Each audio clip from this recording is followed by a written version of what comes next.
What is going on, everybody? Welcome to Off the Top Rope, Off the Mic Sports Network. So the NXT follow-up to TNA Slammiversary really didn't advance a lot of, what's going on with TNA and NXT and what's really the end game of why TNA opted to have Trick Williams win, retain the NXT championship, or not the TNA World Championship.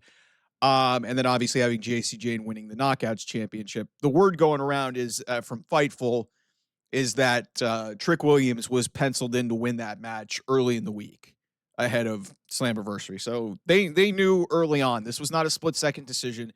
They're banking on, mainstream attention for their championship being on the shows, helping, carry through. And I found something really interesting in terms of what happened as a big piece of this NXT show in regards to the TNA component of this.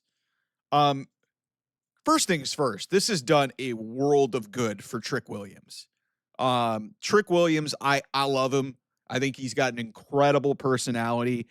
Whoop, that Trick got insanely over. But NXT took a huge gamble going into Stand and Deliver and then going out of it in turning him heel. And it's really just, done him a world of good. He's getting more experience, getting more reps. And I think that's the only thing that's holding Trick Williams back. So this is definitely benefiting WWE and NXT and putting one of their future stars as really the prime face in a smaller pond. And he doesn't need to be near Obafemi to, potentially conquer the NXT ranks. And, that's a very interesting part of this. Now goes and beats Joe Hendry, gets a huge amount of heat off of that. And then obviously, wins at TNA's biggest show, at least in North America in terms of attendance. But what was really interesting about this is and I kind of forgot about it until like the next day after the TNA show, and a lot of people were still really outraged that Trick won. They were going to Houston, and they were going to be in like a smaller theater because it was going to be basically one of those latched on NXT shows in the same city as, Raw. And so they do this show in Houston, and the Undertaker had a segment with Trick Williams. And some people will look at this, considering the fact that the Undertaker ended up just choke slamming Trick at the end of it, as a bad thing. Guys, Undertaker once chokeslammed Braun Breaker on an NXT episode. And look at Braun Breaker now. Braun Breaker is going to be in a match with Roman Reigns at SummerSlam. So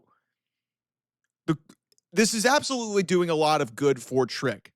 The other piece of this that I don't think a lot of people are going to talk about, guys, the TNA World Champion was in the ring with The Undertaker. Think about that sentence for a second. On what planet Earth 5 years ago, hell, let alone even 2 years ago, was that even a possibility? The Undertaker being in the same fucking ring as the TNA World Champion, who, by the way, is also an NXT talent. So NXT is clearly using this to advance some of their younger talent. And JC Jane's another good example of that too. Although I would have liked for, potentially a TNA talent. The way TNA was kind of utilized on this show was a little bit odd. Santino Marella confronted Ethan Page. Ethan Page, who's fucking terrific, by the way, just does a redesigned North American title with a Canadian flag on it, and he tried to sing the Canadian national anthem. It was old school. It was great. So TNA, based off what I've read from their president, Carlos Silva, they are playing the long game here in trying to get a television deal. And we saw what happened with, we really saw what happened with, Ring of Honor twice when Tony Khan decided to put the belt on Chris Jericho to try to get them a new television deal. It didn't work. They're putting this on Trick Williams, and like, all due respect, I know we all don't like Chris Jericho. Trick Williams does not nearly have the credentials that Chris Jericho does. Chris Jericho is washed, and Trick Williams is a young prospect who still has room to grow. But the TNA Championship getting more visibility on a network television show in NXT is definitely beneficial. The problem is, the longer that championship is away from a TNA star, it makes TNA feel like the minor leagues to WWE. So at some point, they have got to come up with a compelling reason to make us care about TNA.